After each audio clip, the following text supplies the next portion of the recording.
Hello, I hope जो भी मैं लिखने वाली हूँ it is visible to you in the video. Before introducing the concept of EBIT and EPS analysis I will be introducing you to the chapter. ठीक है, सो मतलब मुझे लगता है कि मैं शुरू से समझाने में ज़्यादा बिलीव करती हूँ, सो बियर विद मी।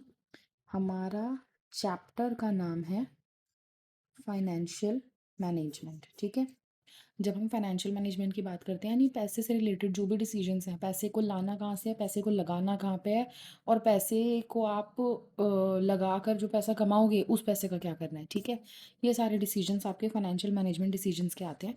अब फाइनेंशियल मैनेजमेंट का पार्ट होते हैं, तो इसीलिए फाइनेंशियल मैनेजमेंट को हम 3 पार्ट्स के अंदर डिवाइड कर देते हैं। ठीक है, अब इसके 3 पार्ट्स क्या हैं? पहला होता है हमारा फाइनेंसिंग डिसीजंस, यानी पैसा आएगा कहाँ से, यानी sources of procurement of funds. ठीक है, सेकंड डिसीजन होगा हमारा इन्वेस्टमेंट डिसीजन, यानी इस पैसे को लगाएंगे कहाँ, यानी sources of investment of funds.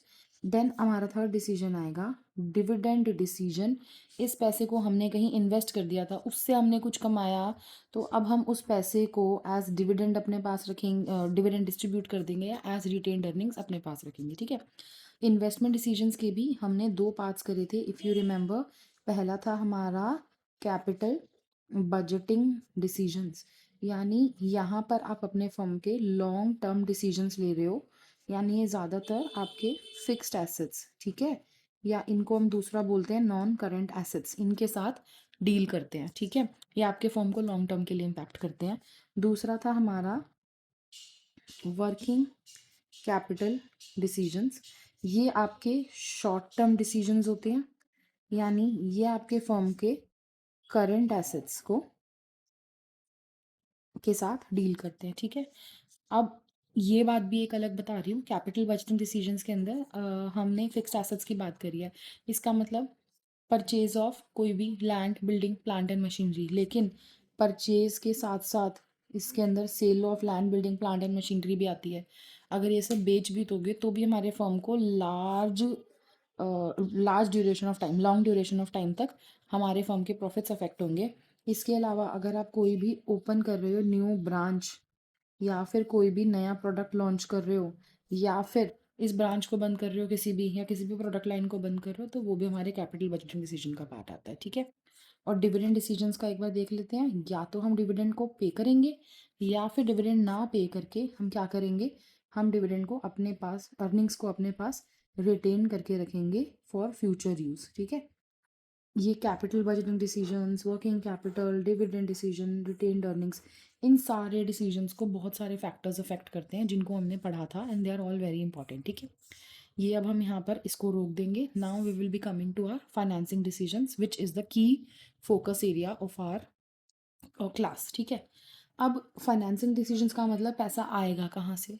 पैसा हमने करा था, या तो हम अपना पैसा लगाते हैं या उधारी से पैसा लेकर आते हैं। ठीक है, अपना पैसा लगा रहे हैं यानी हम इक्विटी ओनर्स फंड्स की बात कर रहे हैं, और जब हम उधार से पैसा लेकर आ रहे हैं तो हम डेट यानी बोरोड फंड्स की बात कर रहे हैं। ठीक है, हम इक्विटी से कितना पैसा लेंगे, डेट से कितना पैसा लेंगे, इन दोनों का जो प्रोपोर्शन होता है, ठीक है, द प्रोपोर्शन ऑफ फंड्स और capital which is raise from either equity और डेट, इन दोनों का क्या रेशो होता है, इसके प्रोपोर्शन को हम क्या बोलते हैं, कैपिटल स्ट्रक्चर। और इसको हम रिप्रेजेंट कैसे करते हैं, फॉर्मूला है हमारा डेट अपॉन इक्विटी और debt upon debt plus equity. ठीक है, तो कैपिटल स्ट्रक्चर का कंसेप्ट हमें यहाँ पर समझ आ गया। अब कैपिटल स्ट्रक्चर के अंदर भी हमने देखा था, एक तो होता है कैपिटल स्ट्रक्चर, ठीक है, यानी मेरे पास डेट और इक्विटी का कितना रेशो है। फॉर एग्जांपल मेरी फर्म की टोटल फंड्स, या फंड्स की जगह हम टर्म यूज़ कर सकते हैं टोटल कैपिटल है 10 लाख रुपीज़। ठीक है, अब इसके अंदर आई कैन हैव 3 लाख का डेट, 7 लाख की इक्विटी, यानी मेरा डेट इक्विटी रेशो क्या हो गया 3:7। और ये ही 10 लाख का जो मेरा टोटल कैपिटल है, इसके अंदर आई कैन हैव 6 लाख का डेट और 4 लाख की इक्विटी। ना हमारा रेशो क्या हो गया डेट अपॉन इक्विटी का, डेट इज टू इक्विटी क्या हो गया 6:4। अब देखो डेट ये सिचुएशन में क्या था, डेट कम था, इक्विटी ज़्यादा थी, यानी बाहर से उधार कम ले रखा है, अपना पैसा ज़्यादा लगा रखा है, तो हम कहेंगे दिस सिचुएशन में लुक फेवरेबल, है ना। और ये वाले जो प्रोपोर्शन है, यहाँ पे बाहर से ज़्यादा उधार ले रखा है, अपना बड़ा कम है, तो आपका सेफ्टी नेट बिल्कुल ज़ीरो है इस केस में, तो हम बोलेंगे ये सिचुएशन में नॉट बी फेवरेबल। ऐसी भी सिचुएशन हो सकती है जहाँ पे डेट 3 भी ना हो, हमारा डेट और इक्विटी का रेशो हो 1:10, बाहर से सिर्फ इतना पैसा ले रखा है और सारा पैसा अपना ही लगा रखा है, ये सिचुएशन भी फेवरेबल नहीं होती, ठीक है। तो जब हम डेट और इक्विटी का ऐसा रेशो अपने फॉर्म में बनाते हैं कि हमारे शेयर होल्डर्स का प्रॉफिट इंक्रीज होता है, तो हम उसको बोलते हैं ऑप्टिमम कैपिटल स्ट्रक्चर। ये सब ध्यान से सुनना क्योंकि इसी से EBIT EPS एनालिसिस पे आएंगी, ठीक है। तो optimal capital structure means that ratio of debt and equity which maximizes the shareholders wealth, और इसको हम बोल सकते हैं EPS, ठीक है। अब मैंने ये क्यों बोला कि यहाँ कम डेट है, ये सिचुएशन भी ख़राब है, एक कम डेट भी नहीं होना चाहिए, क्यों? क्योंकि डेट भी हमारे लिए बेनिफिशियल होता है। ऐसा नहीं है कि खाली अपना पैसा सारी इक्विटी लगा रखिए तो वही बेनिफिशियल है। तो इस चीज़ को पढ़ने के लिए हम एक नया कंसेप्ट करते हैं which is called financial leverage और ट्रेडिंग ऑन इक्विटी, ठीक है। उसको करने से पहले हम यहाँ पर ना डेट के दो फीचर्स देख लेते हैं।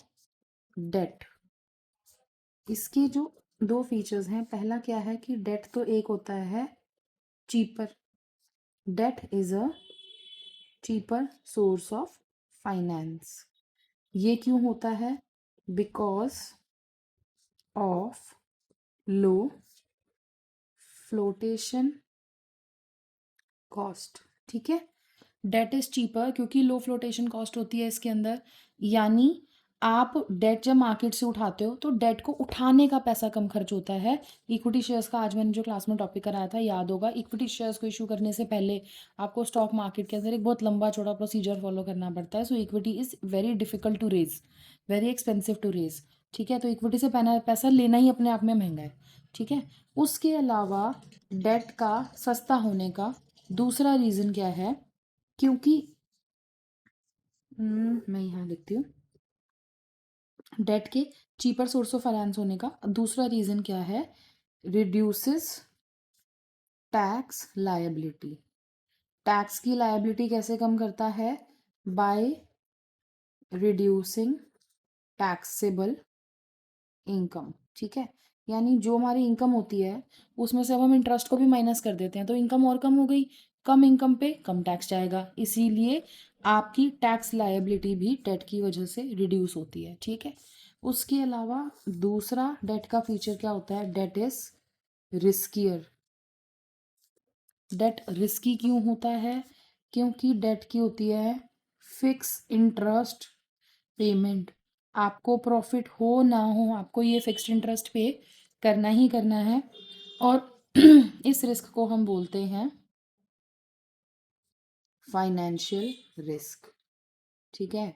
यानी ऐसी सिचुएशन अगर आ गई कि आप पैसा नहीं कमा पा रहे, यानी in that situation you will be incapable of paying your fixed interest and then you will fall under financial risk.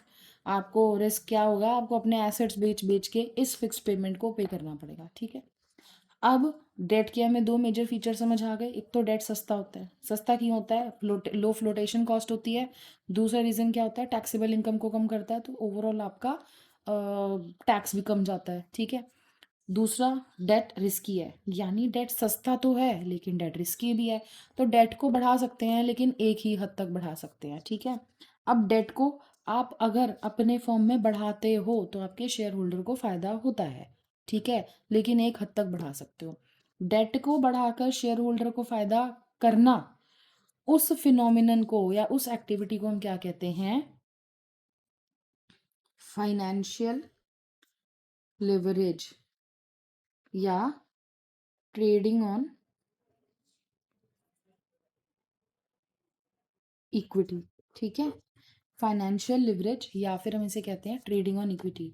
इसका मतलब क्या है कि हम अपनी फर्म में डेट यूज़ कर रहे हैं और उसकी वजह से हम अपने शेयर होल्डर्स की वेल्थ को बढ़ा रहे हैं, यानी ईपीएस को बढ़ा रहे हैं, ठीक है। I have given notes in the class, उसी लैंग्वेज को याद कर लेना। ये लैंग्वेज ऑब्वियसली हर बार पढ़ाते हुए डिफरेंट लैंग्वेज आती है, तो जो लैंग्वेज अपनी कॉपीज में लिखी है उसको याद कर लेना।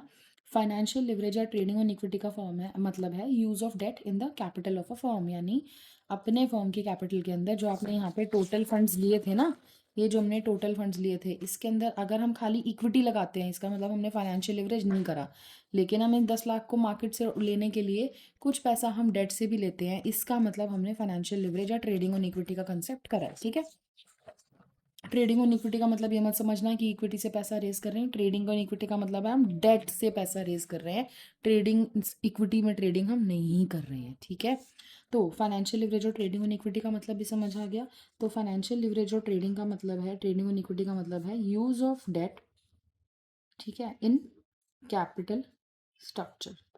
इससे क्या होगा, आपकी टोटल कॉस्ट ऑफ फाइनेंस कम हो जाएगी, है ना, क्योंकि डेट आपका सस्ता होता है ना। और उसकी वजह से आपका जो ईपीएस है, अर्निंग पर शेयर, वो इंक्रीज हो जाएगा, ठीक है। अब ये जो कंसेप्ट है फाइनेंशियल लिवरेज और ट्रेडिंग ऑन इक्विटी, डेट को लाने से आपकी टोटल कॉस्ट ऑफ फाइनेंस कैसे कम होती है, आपकी टैक्स लायबिलिटी कैसे कम होती है, ईपीएस कैसे बढ़ता है, ये समझने के लिए हम क्या यूज़ करते हैं, ईबीआईटी, ईपीएस एनालिसिस, ठीक है।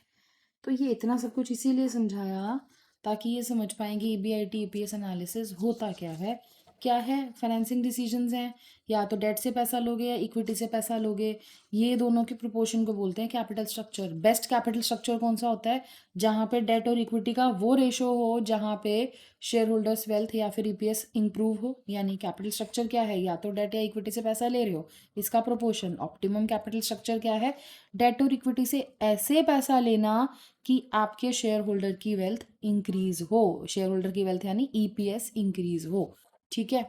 अब इसके लिए हमने क्या करा, हमने देखा कि डेट की वजह से आपकी शेयर होल्डर की वेल्थ क्यों इंक्रीज होती है। एक तो डेट आपका सस्ता होता है, लो फ्लोटेशन कॉस्ट की वजह से, ये टैक्स की लाइबिलिटी को कम करता है उसकी वजह से, लेकिन रिस्की भी होता है तो बहुत ज़्यादा नहीं बढ़ा सकते। जब हम अपने कैपिटल स्ट्रक्चर में डेट को लेकर आते हैं to increase the wealth of shareholders, उस सिचुएशन को हम क्या बोलते हैं, फाइनेंशियल लिवरेज या फिर ट्रेडिंग ऑन इक्विटी, ठीक है। फाइनेंशियल लिवरेज और ट्रेडिंग ऑन इक्विटी आपके शेयर होल्डर्स वेल्थ और ईपीएस को कैसे बढ़ाता है, इसको पढ़ने के लिए what we do is EBIT EPS analysis, ठीक है। ईबीआईटी ईपीएस एनालिसिस के मतलब हम कर करके देख रहे हैं अलग अलग सिचुएशंस बना के कि कैसे डेट को बढ़ाने से हमारा ईपीएस बढ़ रहा है।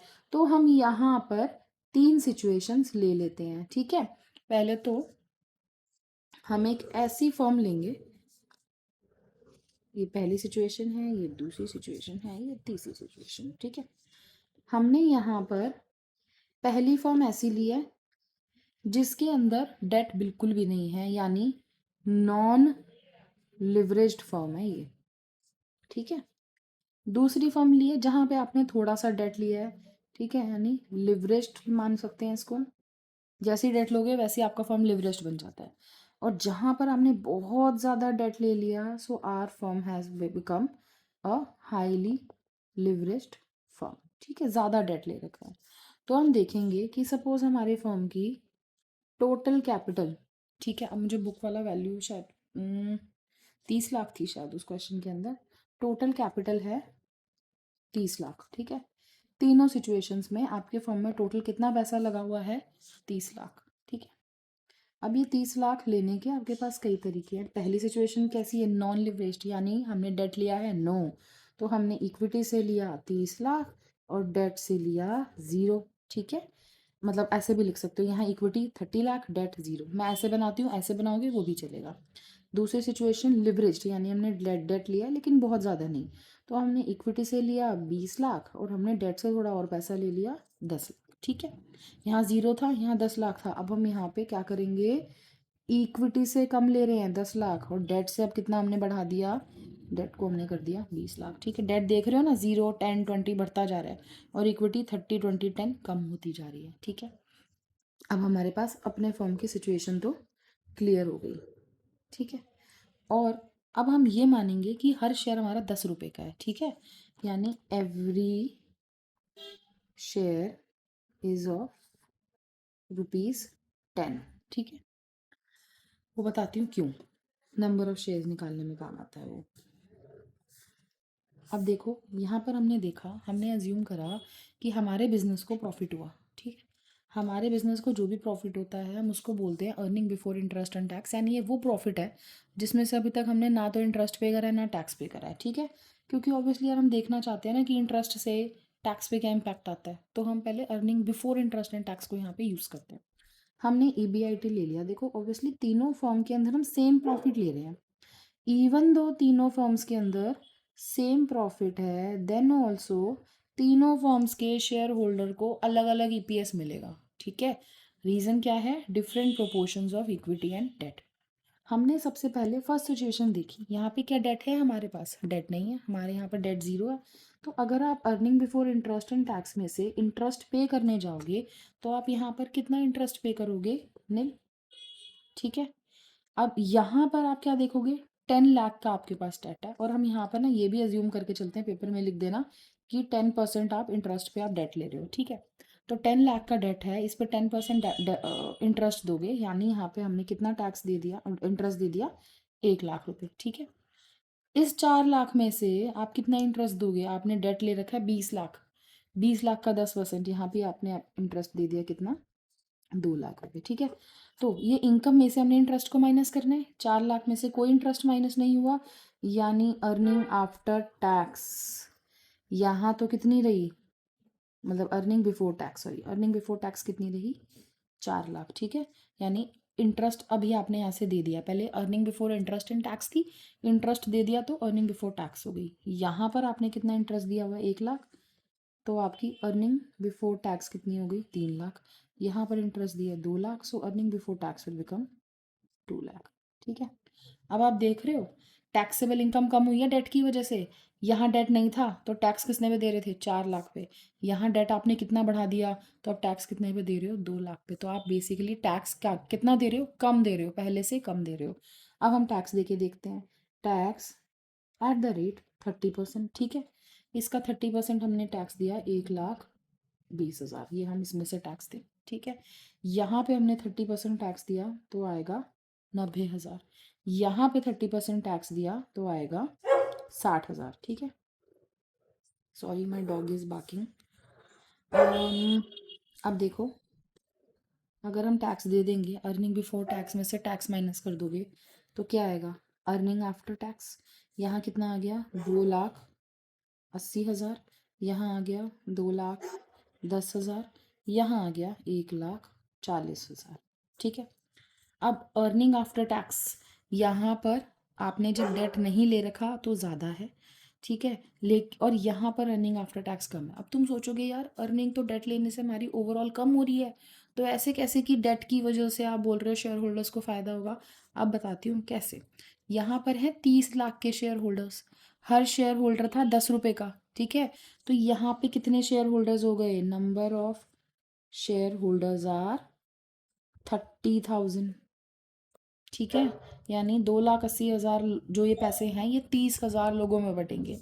ये जो 2,10,000 रुपये हैं, ये यहाँ पर of number of share holders कितना है, खाली 20 लाख के शेयर होल्डर्स हैं, तो यहाँ पर आपके नंबर ऑफ शेयर्स कितने हो गए, 20,000, यानी ये 2,10,000 कितने में बटेंगे, 20,000 लोगों में, ठीक है। ऐसे ही यहाँ पर 10 लाख की इक्विटी है, तो हर शेयर अगर 10 रुपये का है तो नंबर ऑफ शेयर होल्डर्स कितने हो गए, 10,000, यानी 1,40,000 कितने में बटेंगे, 10,000 लोगों में, ठीक है। अब हम इसको कैलकुलेट करके देखते हैं। अब यार हमें क्या निकालना है, अर्निंग पर शेयर। हमें पता चल गई हमारी अर्निंग कितनी है, 2,80,000, कितने में बटेगी, 30,000 में, तो हम 2,80,000 को 30,000 से डिवाइड करेंगे। यहाँ पर 2,10,000 को 20,000 से डिवाइड करेंगे, 1,40,000 को 10,000 से, ठीक है। इसको डिवाइड करेंगे, यहाँ तो आ जाएगा 1.4 पर शेयर, ठीक है। यानी हर शेयर होल्डर को, मतलब हर एक शेयर को 1.4 रुपीज़ का प्रॉफिट मिलेगा। यहाँ पर इसको डिवाइड करेंगे तो आएगा 1.05 रुपीज़ पर शेयर, ठीक है। तो इसको हर शेयर होल्डर को 1.05 रुपीज़ मिलेगा। इसको मुझे करके देखना पड़ेगा, 3 9 1 second यार, my calculations are very bad.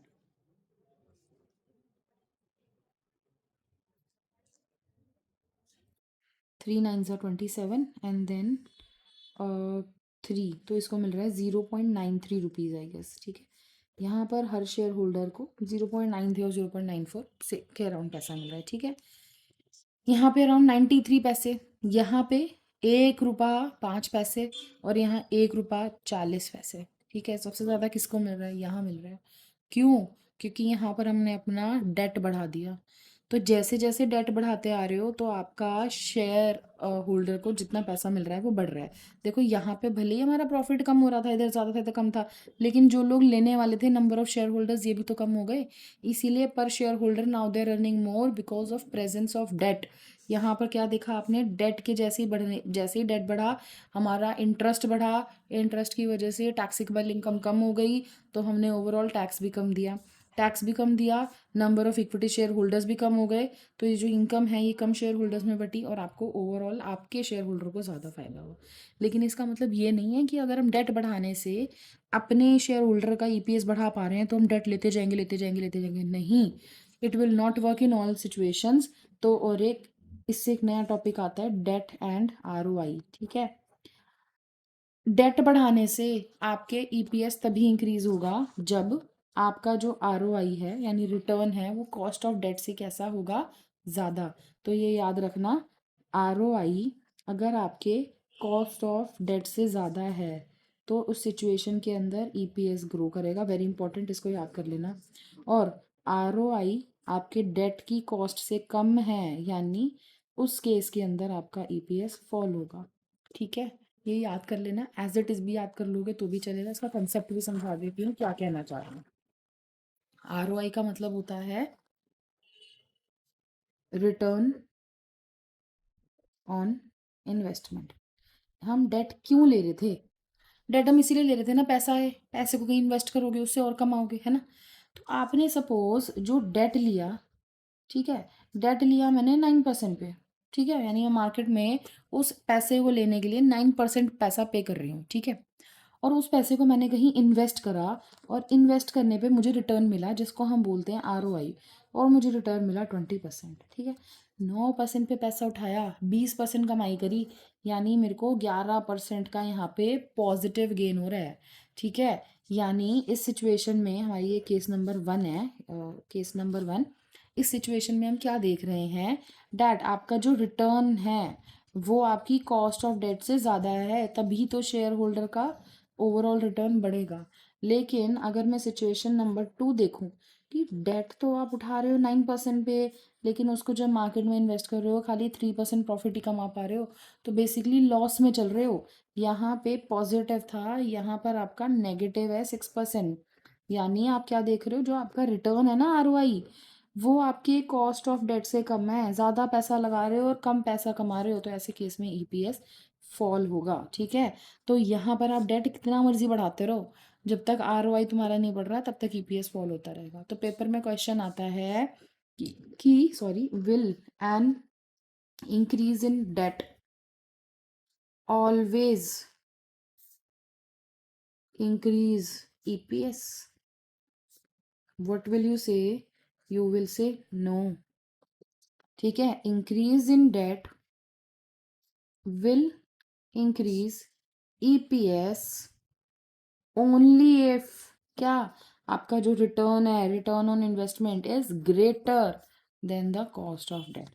If return आपका कम है then the cost of debt, then EPS will fall no matter how much debt we take. कितना भी डेट ले लो, जब तक तुम रिटर्न ही नहीं कमा रहे तब तक तुम कैसे बढ़ा लोगे, ठीक है। तो ओवरऑल आई होप समझ आ गया होगा कि डेट को बढ़ाने से ईपीएस बढ़ता है, लेकिन एट द एंड डेट को बढ़ाने से भी ईपीएस तभी बढ़ेगा when ROI is greater than the cost of debt. It is very important, ठीक है। And all the best.